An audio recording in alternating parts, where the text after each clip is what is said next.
Neuvaine pour un mariage chrétien consacré, 8e jour. Au nom du Père, du Fils et du Saint-Esprit. Amen. Première étape, la repentance.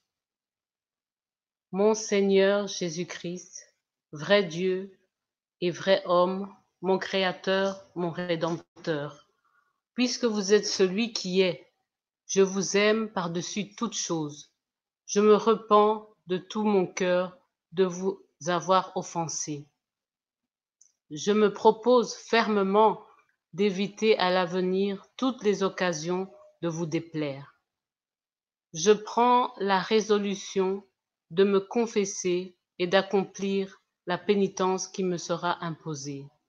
Je vous offre ma vie, mes actions et mes peines en satisfaction de tous mes péchés, et j'espère de votre bonté et miséricorde infinie que vous me pardonnerez par les mérites de votre précieux sang, que vous me donnerez la grâce de me corriger et de persévérer jusqu'à la mort.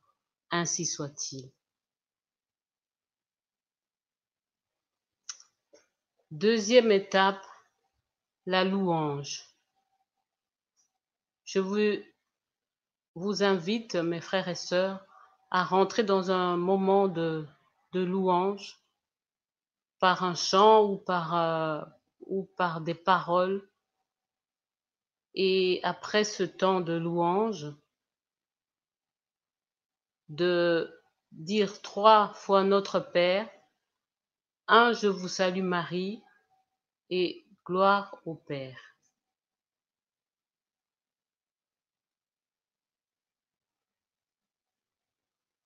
Troisième étape, prière à l'archange Raphaël.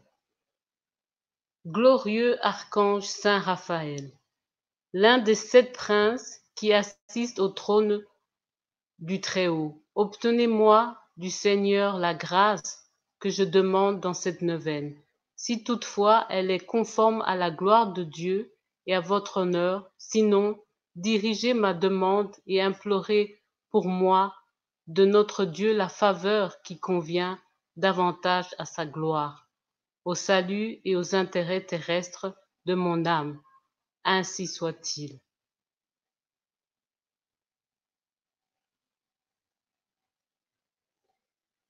Quatrième étape, prière adressée au cœur des chérubins.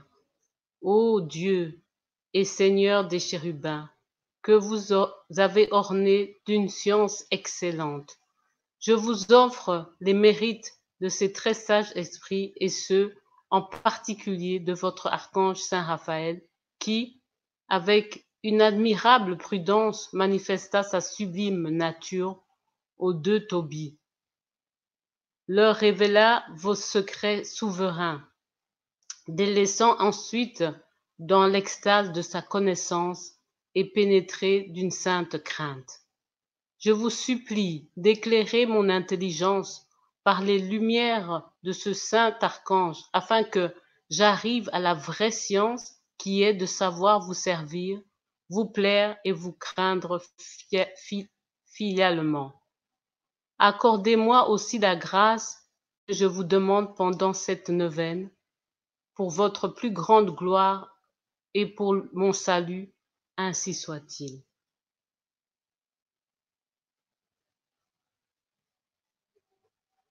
Cinquième étape, c'est l'invocation du Saint-Esprit. C'est un moment où nous disposons nos cœurs afin de nous préparer à recevoir la parole et à l'écouter.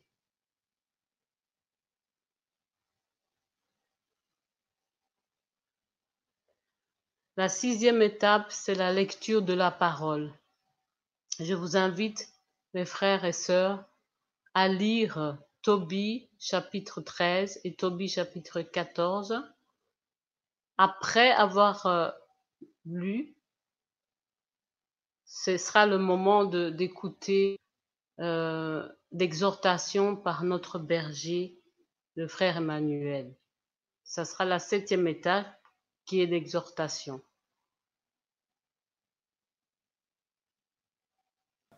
Aujourd'hui, nous allons méditer le chapitre 13 et 14 de ce beau livre de Tobie. Alors, que nous dit-on dans ce chapitre 13? Dans ce chapitre 13 de livre de Tobie, on nous invite à rester fidèles à Dieu. Ils disent ici, « Rendrez grâce à Dieu à la face des nations où lui-même vous a dispersés. » Alléluia. Bien-aimés, nous savons que Tobie s'est retrouvé en déportation. Et que là, il a eu sur une terre étrangère à rester fidèle à la volonté de Dieu. Il est resté fidèle, quand bien même les lois de la nation où il se trouvait étaient contraires à la volonté de Dieu, Tobie est resté fidèle. Eh bien, ici, au chapitre 13, il nous invite à cela, à rester fidèle, peu importe la nation où vous vous trouvez. Bien-aimé, je voudrais te dire que cela s'applique aussi à nous. Peu importe la nation où tu es maintenant, nous savons qu'il y a des lois qui sont parfois contraires à la volonté de Dieu. Nous le savons. Contraire.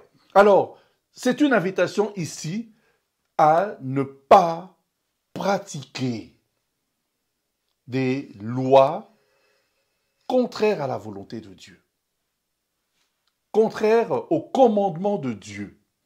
Une invitation à rester fidèle, peu importe la nation où tu te trouves. Et cela vaut pour chacun de nous aujourd'hui, mes bien-aimés. Pour chacun de nous aujourd'hui. Nous le disons, je ne veux pas vous donner des exemples parce qu'il vous suffit de regarder la nation dans laquelle vous vous trouvez et de regarder les lois certaines du moins, qu'on nous impose une certaine manière de voir les choses, de vivre les choses, et vous verrez que ce n'est pas conforme à la volonté de Dieu. En tant qu'enfant de Dieu, ce livre de Tobie nous invite à vivre dans la fidélité, dans le respect des commandements de Dieu, le respect de la volonté de Dieu. Alléluia. Vraiment, bien-aimés, et je voudrais vous dire, mais c'est cela un combat spirituel.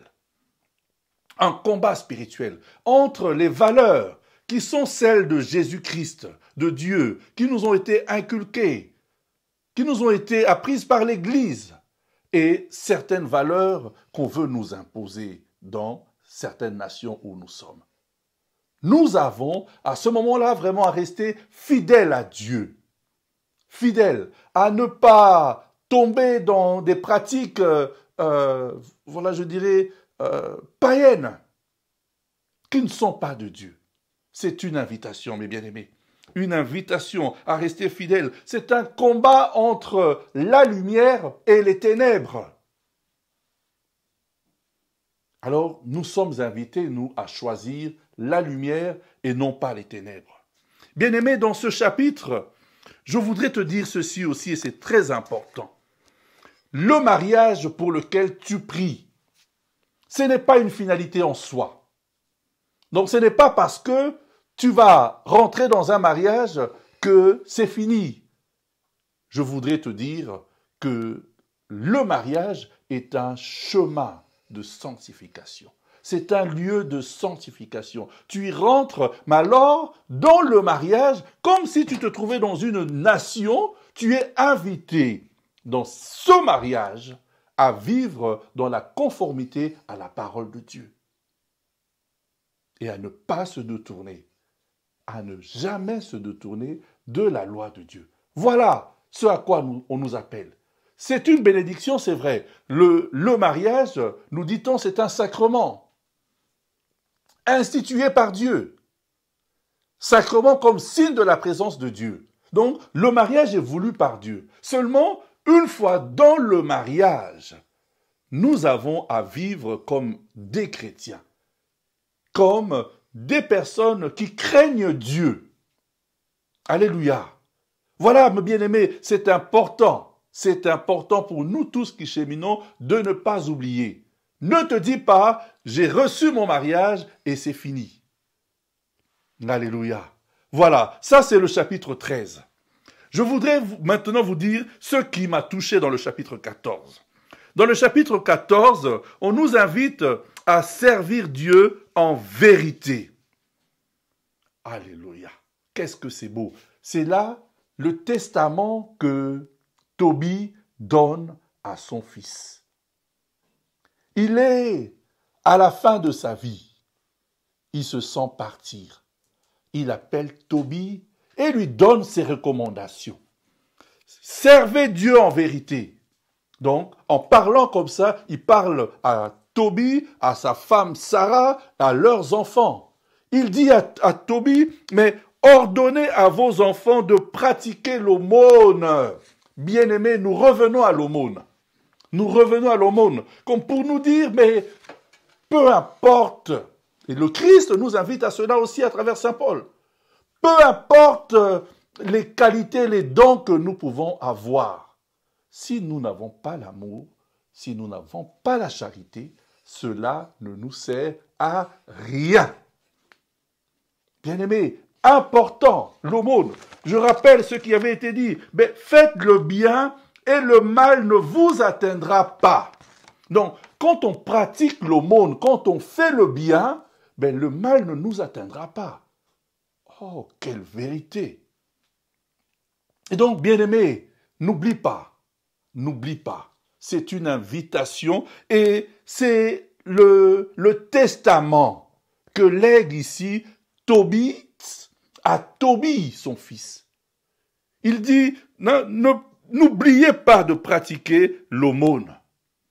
Très important. Et bien aimé, vous savez, vous et moi, combien nous accordons de l'importance aux paroles, aux dernières paroles d'amour. On y accroche beaucoup d'importance. Ce sont là les dernières paroles d'un père envers son fils. Vivez dans la vérité. Ordonne à tes enfants de pratiquer l'aumône. Il dit ceci,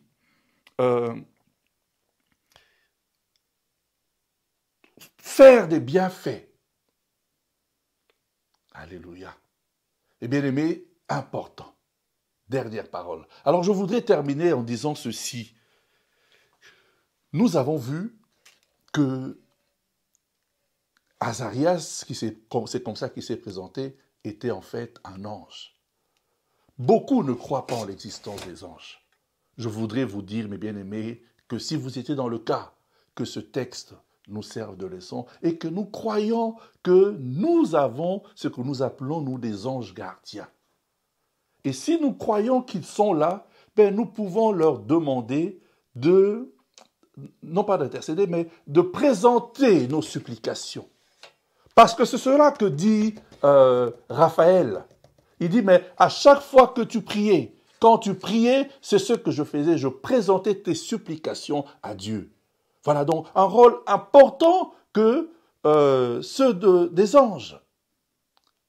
Présenter nos supplications à la face de Dieu. Alors bien-aimé, si tu ne le faisais pas, je t'invite aujourd'hui. Et pour toute ta vie, à croire en cela et à le mettre en pratique. Alléluia. Je voudrais, pour terminer, dire que les épreuves seront toujours là.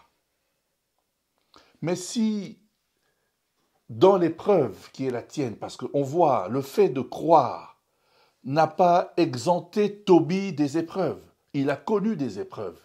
Le fait pour Sarah d'être, une fille pieuse qui craignait le Seigneur, qui n'a pas vécu dans la débauche, n'a pas exempté Sarah des épreuves. Donc, ça fait partie du lot de tout le monde. La différence réside dans la manière de surmonter l'épreuve. Et on voit que dans les épreuves qu'ils ont connues, aussi bien Tobie que Sarah, ils sont restés fidèles à Dieu.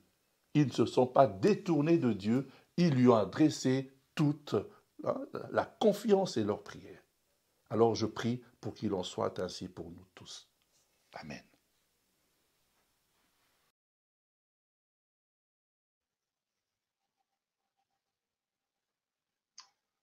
Huitième étape, nous allons méditer cette exhortation. Prenez vraiment du temps pour saisir et vraiment aller en profondeur dans les paroles, l'exhortation, sur l'importance de rester fidèle, l'importance de continuer à faire le bien et de demeurer accroché au Seigneur. Et que vraiment, que Dieu vraiment vous bénisse, que Dieu te garde, vous garde tous. Il rayonne sur toi, t'accorde sa grâce. Ton Dieu se tourne vers toi, te donne paix.